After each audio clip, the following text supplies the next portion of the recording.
Welcome to Bumpy Johnson, Uncensored. Now, let's talk about one of the most shocking moments in Harlem's underworld. The night they kidnapped Bumpy Johnson's daughter, and the response that shook New York City in just 4 hours. Imagine this. Harlem, late evening. Bumpy gets a call no father ever wants to hear. His daughter is missing. Taken, gone without a trace. Most men would panic, but Bumpy wasn't. Most men. He instantly switched into a mode only legends are made of. Within minutes, he had Harlem locked down, streets frozen, every corner watched, every lead hunted. The clock was ticking, and everyone knew that Bumpy would burn the city down before letting anyone harm his child. This wasn't business, this was personal. And in the next 4 hours, Bumpy Johnson would unleash a response so fast, so ruthless, and so precise that the kidnappers themselves didn't even realize the walls were already closing in. All right, let's break down exactly how those 4 hours unfolded. It starts with a quiet evening, unusual for Bumpy Johnson. He's sitting in his Harlem apartment, reviewing business plans, numbers, and street reports when the phone rings. At first, nothing seems out of the ordinary. But the second he picks up, the energy in the room shifts. The voice on the other end is shaky. Panicked. Bumpy, something's wrong. Your daughter, she's gone. For a moment, everything freezes. Bumpy doesn't breathe, doesn't blink. It's the only time anyone could ever say they saw fear flicker in his eyes, but it lasts less than a second. His entire demeanor changes. Calm, cold, focused.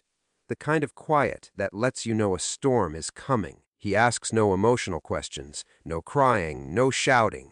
Instead, he fires off sharp, strategic commands. What time was she last seen? Who was near her? Who made the call? Who's missing from the streets right now? His mind connects the dots faster than most detectives. He knows this isn't random. It's calculated. Somebody is trying to hurt him through the one person he loves more than his entire empire. And that means only one thing. Retaliation will be absolute. Within seconds, he's out the door. He doesn't even grab his coat. He doesn't need it. His presence alone chills the air. People in the hallways step aside without a word. They can feel something heavy in the atmosphere. Bumpy hits the street. Word spreads like electricity through Harlem. Bumpy's daughter has been taken. Store owners stop mid-sentence. Cars slow down. Hustlers on the corners straighten up. Everyone knows what this means. Harlem is about to be shut down like a war zone. By the time Bumpy reaches his headquarters, his men are already lining up, waiting for his orders.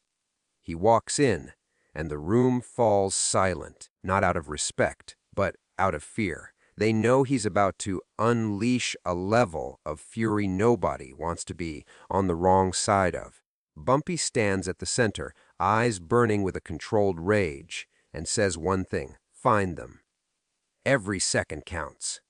And just like that, the 4-hour countdown begins, a countdown that will shake New York City.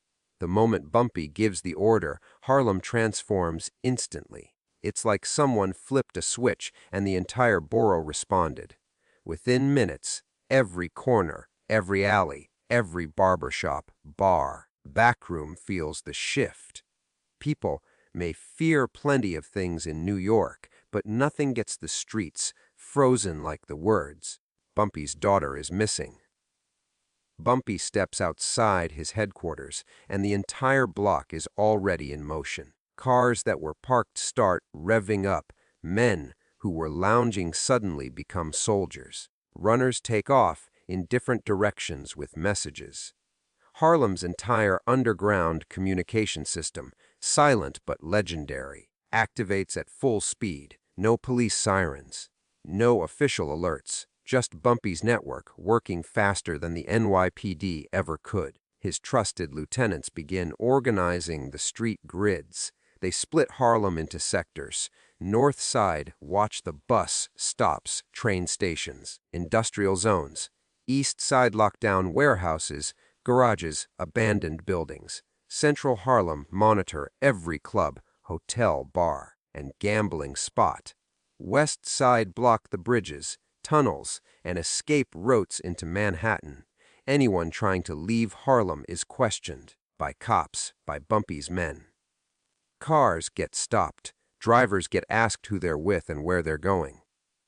Suspicious faces get pulled aside. Every known enemy, rival gang, outsider, or troublemaker is put under a microscope. It's a full-scale street lockdown, unofficial, absolute. People in Harlem know the rules. When something goes wrong involving Bumpy Johnson, you sit still, you watch. You don't lie, you don't interfere, and you definitely don't disappear. Because disappearing when Bumpy is hunting, that makes you a suspect. Meanwhile, Bumpy moves like a general inspecting a battlefield. He walks through the streets himself, no fear, no hesitation. Every group of men he passes straightens up. Every set of eyes locked on him knows what he wants. Information. At one corner, a local kid points down the street and says he saw a strange car earlier. Wrong plates, wrong timing. Bumpy doesn't ignore it. He sends 2 men instantly to track that lead.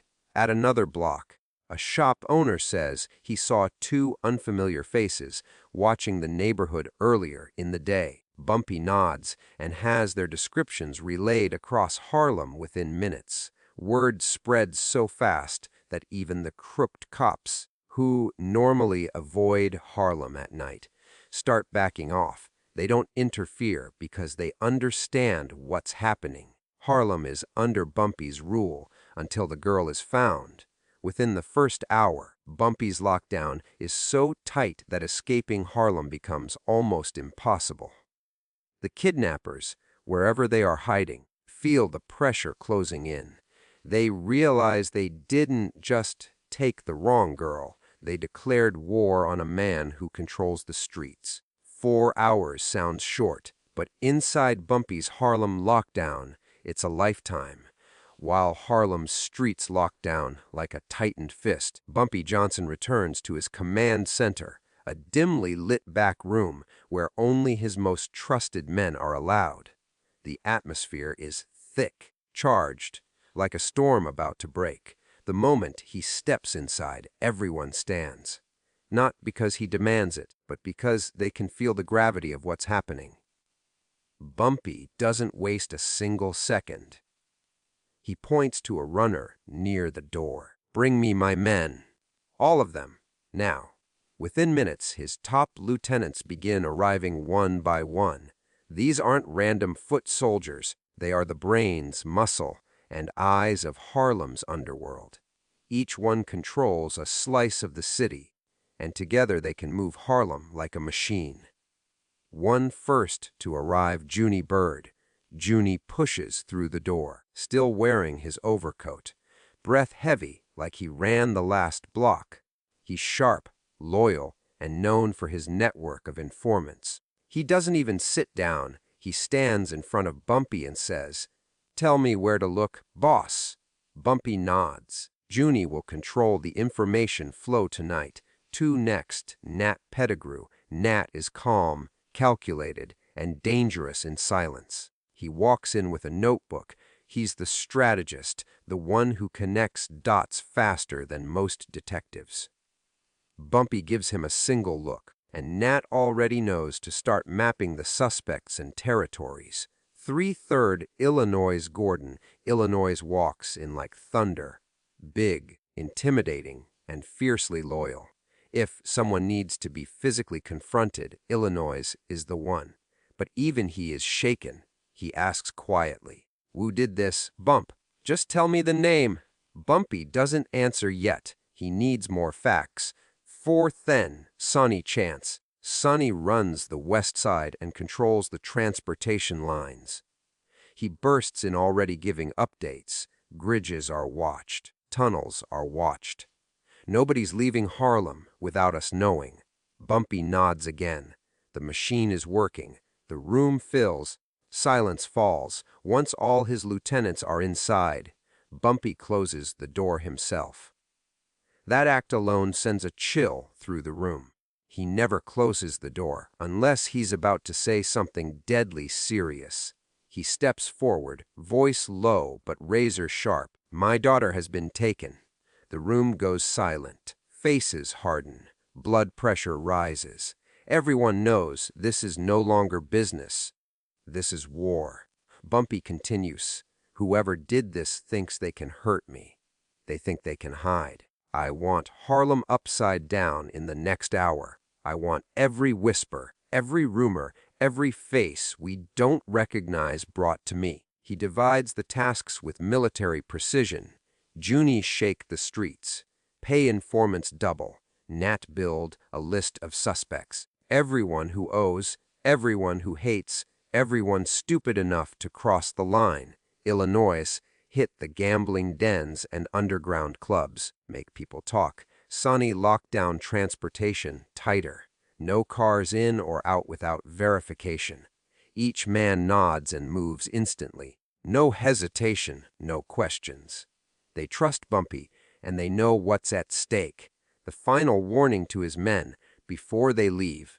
Bumpy delivers one last message, cold enough to freeze the rooms.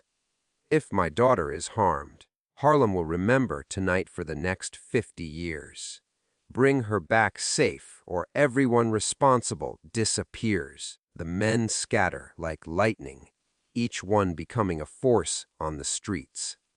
Harlem trembles under the weight of their orders, and for the first time, the kidnappers realize they didn't just take a child, they triggered a war with the most powerful man in Harlem. Once Bumpy's lieutenants scatter into the night, Harlem turns into a living investigation, fast, loud, and relentless. The streets that were already on lockdown now transform into an interrogation grid. Every corner becomes a checkpoint. Every alley becomes a questioning zone. Every face becomes a potential clue. This isn't the police knocking politely on doors. This is Bumpy Johnson's army, and they move with speed, precision, and fearlessness. One, interrogations start with known trouble spots. The first wave of questioning hits the gambling houses, backroom poker spots, and after-hours clubs. These places know everything before the newspapers do. Word spreads faster than money, and in Harlem, secrets don't survive long. Illinois' Gordon slams open the doors of a crowded club. Music stops, people freeze. Illinois steps in, towering over everyone, and says calmly, "Everybody stay seated. We got some questions." Nobody argues. Nobody runs. They know better. One by one, he pulls aside anyone who doesn't look right, new faces, nervous faces, people who suddenly want to leave. He leans in, voice low but terrifying. "Did you hear anything about Bumpy's girl? Think carefully before you answer." The room stays silent, but information starts leaking from the ones who don't want trouble. 2 informants get paid. Or pressured. Junie Bird handles the streets differently. He knows who talks for money, who talks for protection, and who talks because they're scared of Bumpy more than they fear anyone else. He slips envelopes into hands on street corners. "Tell me what you heard. Tell me who you saw." Some informants whisper about unfamiliar cars, new guys hanging around, or outsiders asking the wrong questions. Each tiny detail gets passed instantly to Bumpy's headquarters. Other informants aren't so friendly. They lie, or stall, or pretend they didn't see anything. Junie leans closer and says quietly, "You know lying is worse than saying nothing." Suddenly, memories return very quickly. 3 rivals and enemies get dragged out. Pettigrew sends men to interrogate Harlem's usual troublemakers, small gangs, independent hustlers, anyone bold enough to cross Bumpy in the past. They get rounded up from pool halls, parking lots, and diners. No warrants. No hesitation, just two questions. Where is she? Who took her? Some deny everything. Some beg. Some swear they know nothing at all. Bumpy's men aren't looking for excuses. They're looking for the one crack in the story that points to the kidnappers. For the pressure tightens hour by hour. By now, the streets are buzzing. Cars are stopped. Conversations are monitored. Shady figures disappear into interrogation rooms where no one wants to end up. People start giving names, real or imagined, just to avoid trouble.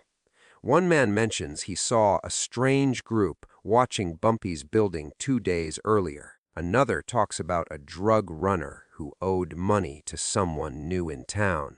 Another claims he heard whispers about a plan to hit Bumpy, where it hurts. Every detail becomes a puzzle piece.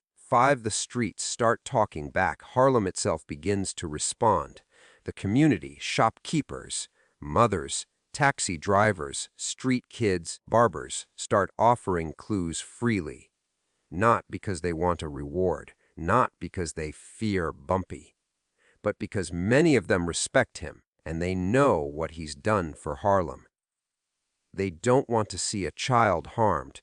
They don't want war on their streets. In moments like this, Harlem acts like one heartbeat. The kidnappers begin to panic. The interrogations spread so fast that the kidnappers feel the pressure wherever they are hiding. They hear footsteps. They hear rumors. They hear that Bumpy's men are searching buildings, basements, rooftops, warehouses. They realize they miscalculated badly. They thought kidnapping Bumpy's daughter would give them leverage. Instead, it put a target on their backs. The interrogation wave ends with a breakthrough.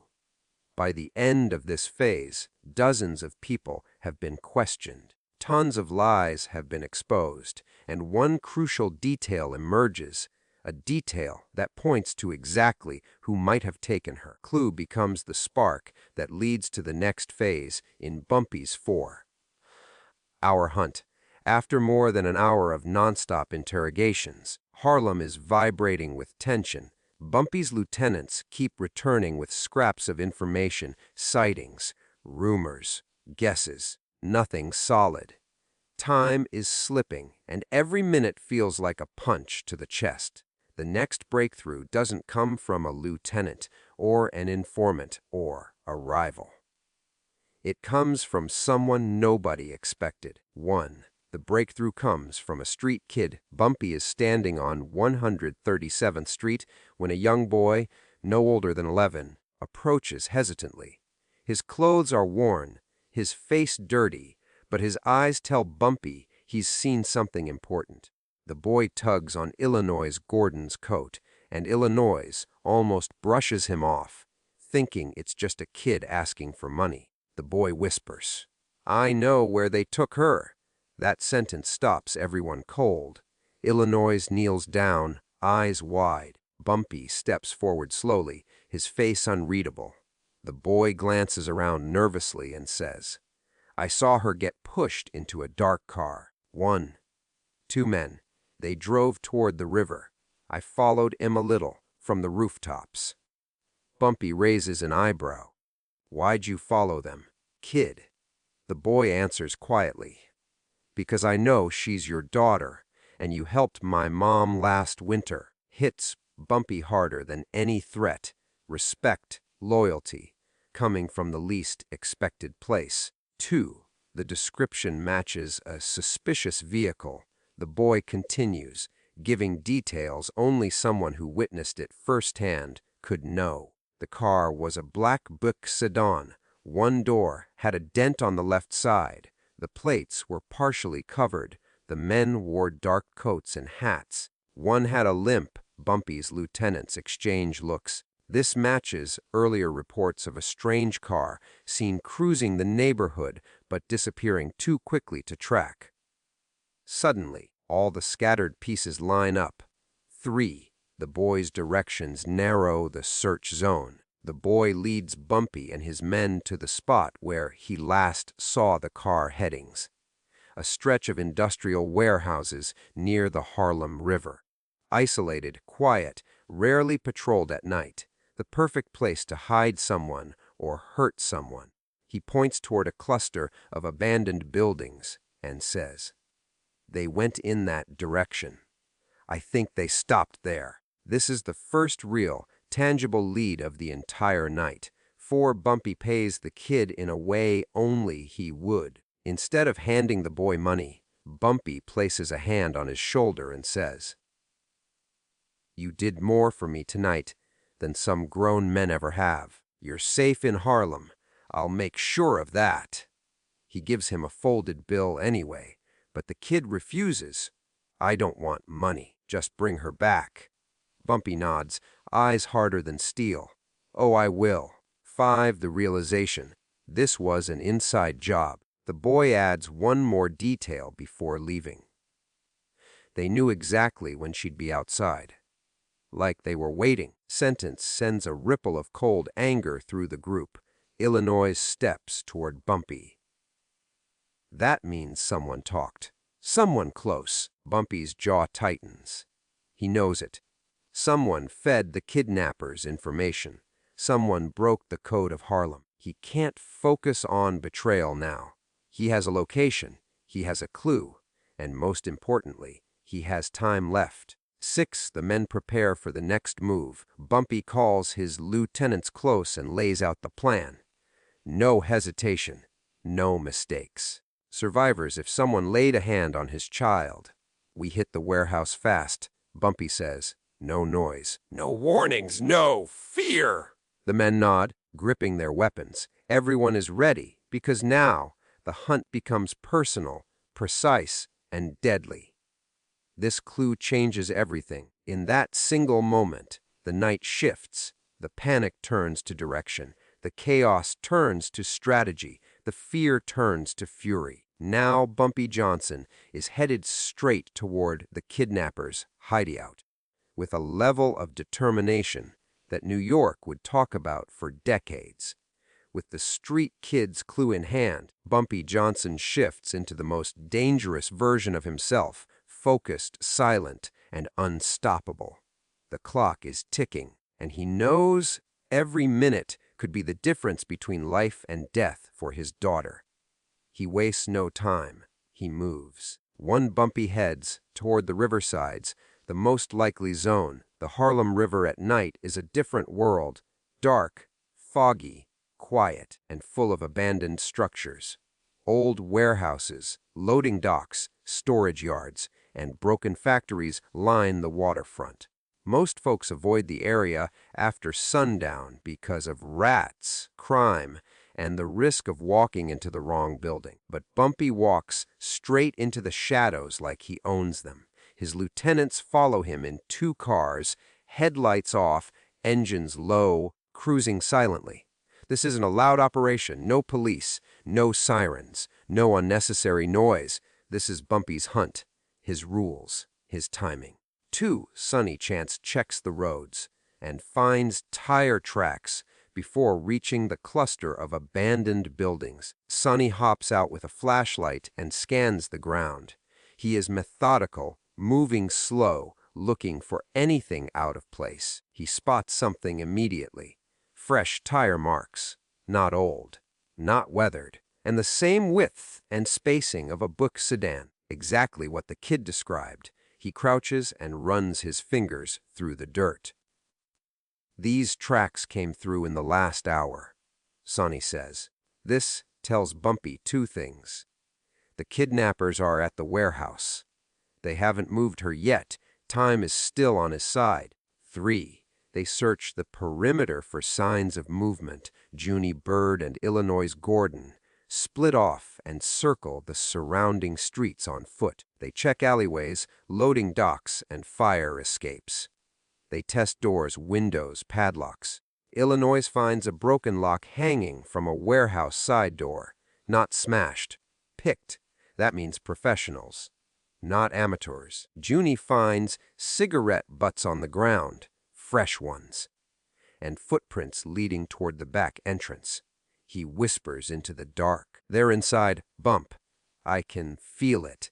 Before Bumpy realizes it was a planned operation, Bumpy studies the building layout.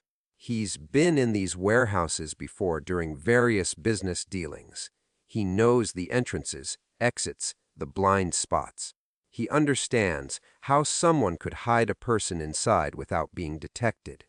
He also understands something else. This kidnapping wasn't random. It wasn't impulsive. It wasn't sloppy. They picked a location that was isolated, had multiple escape routes, had soundproof rooms, wasn't patrolled frequently. This was planned days in advance. Someone fed the kidnappers precise timing and details, someone close. Betrayal burns inside Bumpy's chest, but he shoves it down. Not now. First, find her. Then, handle the traitor later. 5 Nat Pettigrew maps the escape routes, walks the edges of the warehouse, and points to 2 possible escape paths. One leads to the river, where a boat could be waiting. The other leads to a narrow alley that connects to the west side highway. He looks at Bumpy and says, "If they feel cornered, going one of these ways." Bumpy nods, signaling Illinois and Sonny to guard the river exit. Junie and Nat take the alley. No matter which direction the kidnappers run, they will be caught. 6 lights flicker inside the warehouse. Just as they're preparing to breach, Bumpy notices something, a faint flicker of light through a broken warehouse window. Someone is inside, someone is awake, someone is moving around. He steps closer, squints, and sees shadows crossing the room, fast, nervous, pacing. That means the kidnappers aren't relaxed. They know things are going wrong outside. They feel the pressure. The walls are closing in, and Bumpy is the one closing them. 7 Bumpy listens before moving in. He signals for silence. Bumpy places his ear against the metal door. He can hear muffled voices, arguing, panicking, pacing. Then he hears something else, something that sends a shiver of fury down his spine. A faint whimper, soft crying, his daughter's voice. For the first time all night, emotion pierces through Bumpy's calm exterior. But he doesn't let it dominate him. He lets it sharpen him. He whispers to his men, "She's in there. Stay sharp." 8 final confirmation. They've found the Heriot. Everything lines up sane. The boys' directions, the black Buick sedan tracks, the fresh cigarette butts, the broken lock, the interior lights, the voices inside, his daughter's sobs. This is it. This is the place. The kidnappers thought they could hide here. They thought they were safe in the shadows. The shadows belong to Bumpy Johnson. The stage is set for the confrontation. With the hideout located and the kidnappers cornered, Bumpy raises his hand, giving the signal his men have been waiting for. The next move will be fast, decisive, and unforgettable. The next move is where Bumpy becomes a legend. The moment Bumpy confirms his daughter is inside the warehouse, his entire energy changes.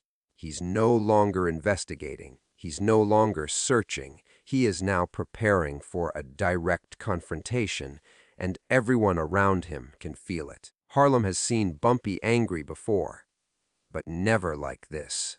1. Bumpy takes control of the scene like a general. He pulls his men close in the darkness, away from the warehouse windows. Their breath forms clouds in the cold night air. No one speaks until Bumpy does. His eyes move from one lieutenant to the next, sharp and unblinking. He speaks quietly. Every word is deadly clear. "We go in clean. We go in silent. We get my daughter. Anyone standing in our way doesn't walk out." No shouting, no rage, just calm, lethal certainty. His men nod. They understand exactly what that means. 2. He divides the team with military precision. Bumpy points to each lieutenant and assigns their roles. Illinois Gordon. Breaching the front door with force, Junie Bird. Entering from the side to cut off escape routes, Nat Pettigrew. securing the interior stairwell and storage area. Sonny chants, blocking the river exit and watching for backup. Bumpy himself will take the center position, straight down the main path toward the kidnapper's room. He wants to be the first face they see. He wants to be the last thing they fear. 3. He lays out the rules. No guns fired unless necessary. Contrary to what most people think, Bumpy doesn't want a noisy shootout. Guns attract cops. The NYPD would complicate everything. He wants control, not chaos. So he makes the rule clear. No gunshots unless they shoot first. We're in and out before the police even know a door was opened. Instead, he orders. Crowbars, blackjacks, knives, and fists. This is a quiet war. A clean extraction. No mistakes. 4. Bumpy studies the building like a hunter. Before breaching, Bumpy paces slowly around the front of the warehouse, tracking every sound. He notes footsteps above, voices arguing, a door slamming. Someone pacing back and forth, occasional whimpers from his daughter. He memorizes the rhythm of movement inside the building, counting how many people are walking, where they are positioned, and which direction they turn. His mind maps the layout in seconds. Illinois whispers, "Bump, how many do you think are inside?" Bumpy answers without hesitation. 3 guarding her. 2 by the entrance. Maybe 1 lookout on the roof. He's right. He always is. 5, a surprise element. Bumpy cuts the power. He turns to Sonny and gives a quiet order. Kill the lights. Within moments, Sonny slips behind the building, finds the power panel, and cuts every line feeding the warehouse. Boom, darkness. The entire building goes black. From inside, the kidnappers shout in confusion. Flashlights begin flickering. Panic rises. Bumpy smiles, not out of joy, but out of calculation. In the dark, they're guessing. In the dark, they're blind. In the dark, Bumpy is strongest. 6. Bumpy issues the final warning before they strike. Bumpy gives his men a quiet warnings. Remember, my daughter is in there. No wild swings, no mistakes. Stay sharp, listen to my voice, and move only when I move. His tone is calm, deadly calm.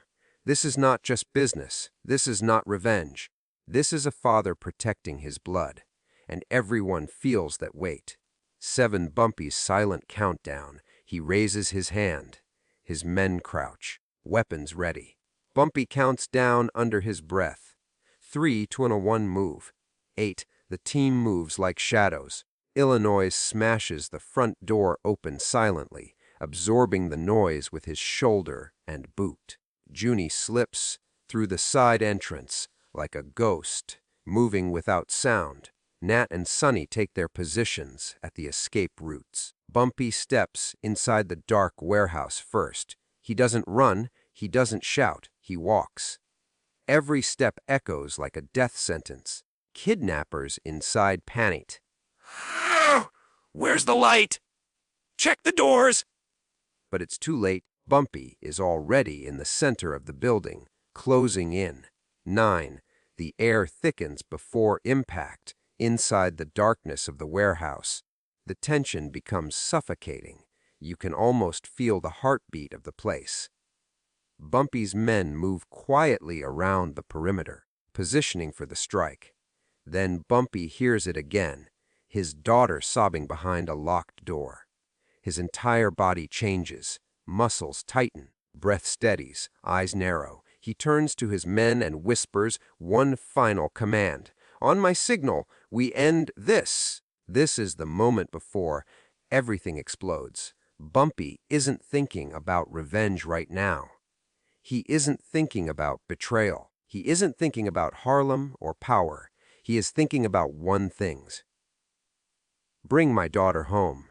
The confrontation is seconds away, and when it begins, New York will never forget the next few minutes.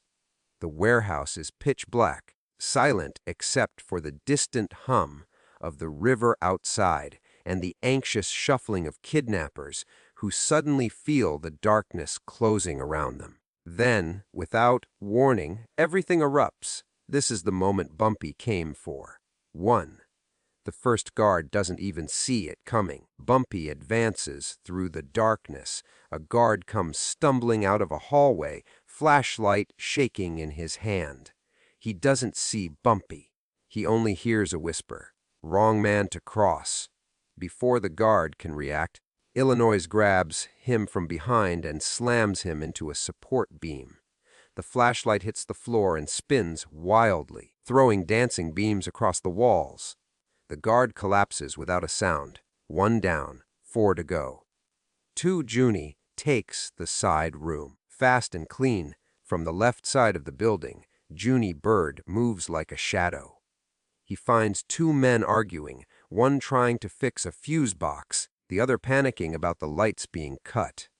Junie doesn't wait. He steps in, delivers a brutal knockout blow to the first man's jaw, then elbows the second one in the throat before he can scream. Both drop instantly. 2 more down. Junie quietly whispers into the darkness. "Bumpy, left side is clear." "They ain't making it out." 3 Nat cuts off the escape route. Pettigrew's job is to secure the escape stairwell that leads to the roof. He moves up the steps slowly, listening. Suddenly, a metal door on the roof cracks open.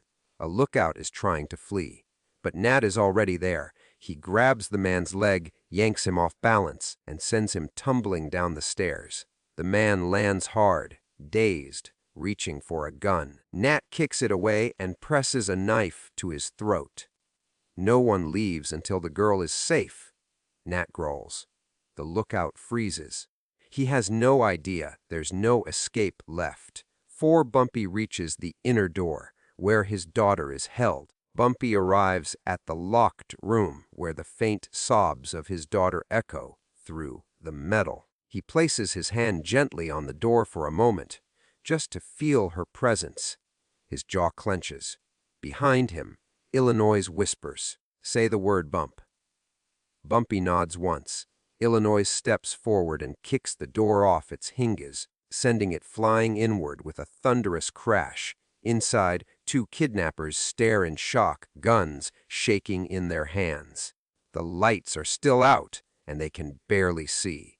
Bumpy can. One of the men yells, Stay back, or we hurt her." Bumpy steps into the doorway, calm and terrifying. "You already made your last mistake." 5 The first kidnapper tries to fire, fails.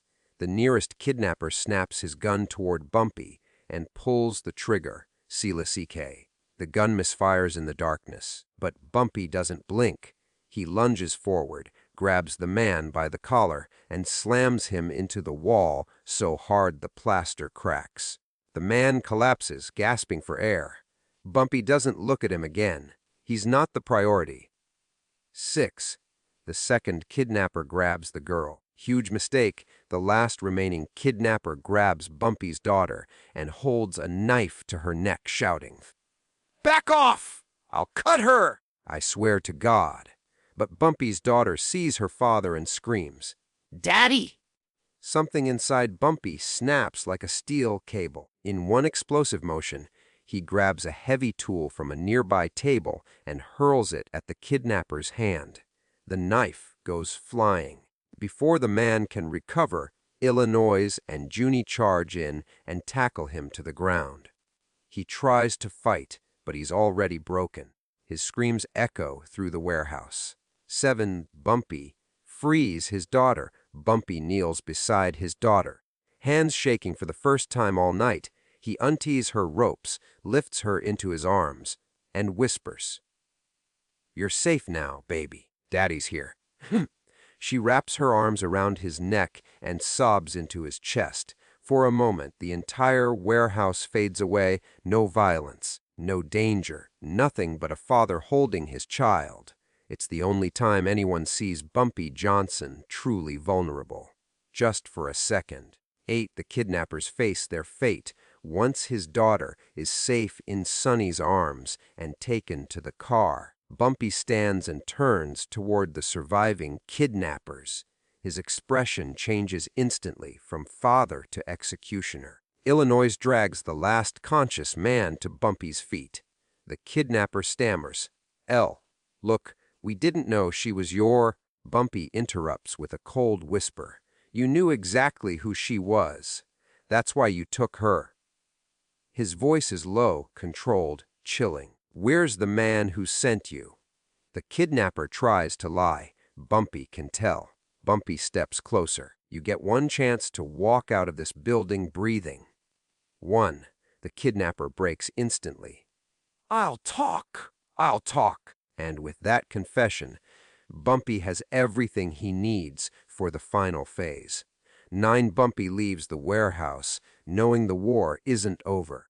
As his men secure the building and silence the remaining threats, Bumpy walks out into the night, carrying his daughter's scarf in his hand. Harlem is about to learn what happens when someone tries to hurt Bumpy Johnson's family. Tonight wasn't the end. Tonight was just phase 1. The war begins now. When Bumpy Johnson walks out of that abandoned building with his daughter safely in his arms, Harlem witnesses something it will never forget. The night is still vibrating with tension, sirens in the distance, streetlights flickering. Inside the neighborhood, a new electricity is spreading. Bumpy did the impossible in just 4 hours. Word spreads like wildfire. He got her back. He found them in less than a night. He took on the whole city and won. Harlem responds immediately. On stoops, in pool halls, in smoky bars, people begin whispering with awe and fear. Mothers clutch their children tighter. Young hustlers stare wide-eyed, realizing the true reach of this man they thought they understood. Even the toughest men in Harlem lower their voices when saying his name. Bumpy wasn't just feared anymore. He was respected on a different level. Not because he was ruthless, not because he controlled the streets, but because he was a father willing to burn the world down for his child. Police reaction, shock, and embarrassment. Local detectives arrive minutes too late, pretending they were already working the case. They ask questions, take notes, look around the warehouse like they expect Bumpy to explain what happened. But he stays silent. He just walks past them with his daughter in his arms, not saying a word. That silence insults them more than anything he could have said. They know they were outmaneuvered, outsmarted, outpaced. The case becomes a humiliation for NYPD. They realize what Harlem already knew. When Bumpy Johnson moves, the city rearranges itself. The streets quiet down. Within 24 hours, every criminal hustler, bookie, and gang member knows the truth. You don't touch Bumpy Johnson's family. You don't threaten his blood. You don't even whisper her name in the wrong tone. Those who planned the kidnapping vanish, some arrested, some hiding, some simply never heard from again. No one asks questions. No one reports missing persons. Harlem's code of silence locks the truth away. The community shows gratitude. Older residents, people who had seen Harlem rise and fall, tell the story like a legend. They say Bumpy walked through Harlem that day differently, calmer, quieter, but more dangerous than ever. Mothers brought food to his doorstep. Store owners refused to let his family pay for groceries. One old woman summed it up best. He protected us, and we protect him. The legend is born. Days later, the story spreads far beyond Harlem.